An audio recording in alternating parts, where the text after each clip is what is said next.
Hi, Caleb with Brownells here.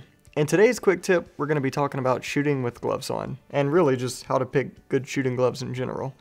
So if you've made the decision that you're going to be shooting with gloves on, that's going to be probably for two reasons. Either you're trying to protect your hands from whatever you're doing, or it's cold out, or both. Here in Iowa, it's cold a lot, so I do quite a bit of shooting with gloves on. So some things to kind of look for. You're going to see a lot of different gloves out there that are advertised as like shooting or tactical gloves and different things like that. Some of the more older designs, I'll kind of show you here real quick. These Blackhawks are pretty old. This is a pretty old design. They have the big hard knuckles on them. As you can see, these gloves look like they've been through quite a bit. And that is simply because these are the gloves I wore every day in Afghanistan, these exact gloves. I've been blown up in them a few times. I've had to cut my gunner harness off. Did first aid in these gloves. These gloves have been through a lot, and they're really good shooting gloves in most cases. As you can see, the trigger finger has been cut off of them. I didn't cut them off trying to be, a cool guy with the exposed trigger finger. That's actually because I wore out that index finger. As you can see, these gloves are pretty worn. Both index fingers on these gloves just completely wore through. So I ended up having to cut them. But I still use these every now and then. Now, being with all this extra padding and stuff, they are pretty bulky. But I was a 50 cal gunner, so it was great for that. I'm dealing with this heavy machine gun. I'm in an armored turret. There's a lot of steel in my hands and things like that. My knuckles are hitting up against. So these were perfect for that. Everyday shooting situations, I probably would not recommend these.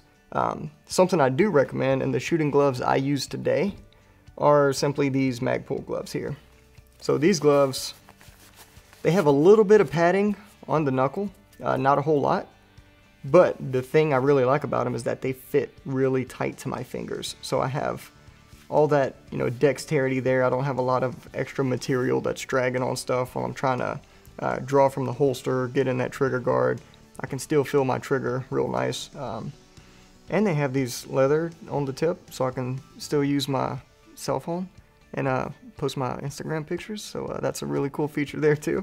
But no, in all seriousness, whenever I'm picking shooting gloves, I want the gloves that fit the tightest to my hand. I want them to fit as tight as possible with still being able to move my fingers freely.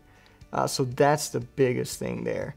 So the reason you would want that, obviously, is because the reasons I mentioned before, you don't have all that extra material. So whenever, I'll just throw on a glove here and just kind of show you. So whenever I'm drawing a firearm from the holster, like this one, for example, this is SIG 226 in the Safariland with an ALS lock on it. So because these gloves fit nice and tight to my hand, I don't have a lot of extra material, I can get a good hold on the firearm.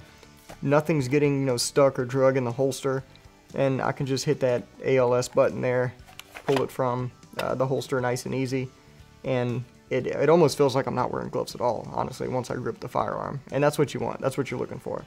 These are still going to protect my hands, keep my hands somewhat warm in most situations.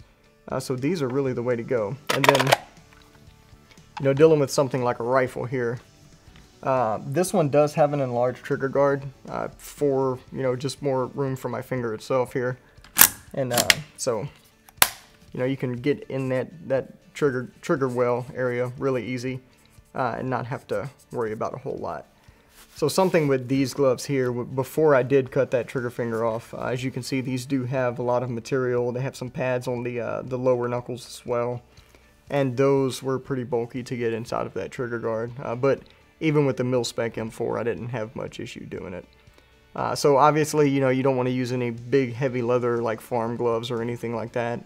Your welding gloves or whatever you're trying to do. Get some dedicated shooting gloves. Look for these features in them. If you can try, I know that, you're probably going to be buying them on the internet, but if you can go somewhere to try them on, do that. See which one fits you the best, and then go from there. So if you have any questions or comments, and of course we sell a bunch of shooting gloves here at Brownells, and if you have any questions about our shooting gloves, feel free to give us a call. We'd be happy to help you choose a pair that's right for you. And if you do have a favorite pair of shooting gloves, let us know in the comments down below. And of course, if you haven't already, go ahead and hit that like and subscribe button. Thanks for joining us, and we'll see you next time.